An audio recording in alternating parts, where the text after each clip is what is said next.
এই হলো কোকো, মানে গোল্ডেন রিট্রিভার। আরেকজন আছে জার্মান শেফার্ড। তার আগমন কিভাবে হবে শুধু একটু দেখুন, মানে এতটাই হিংসুটে, এতটাই। দেখতে থাকুন।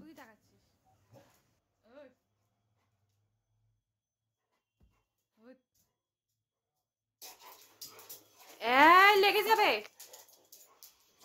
বচো বচো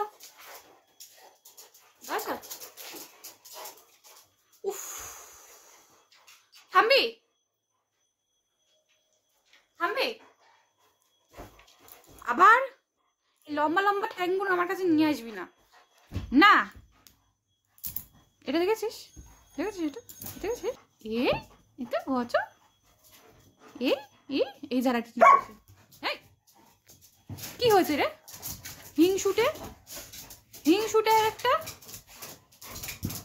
একটুখানি যদি আসে আমার কাছে গাজর খেতে, এই যারা একজনের কান খাড়া হয়ে গেছে।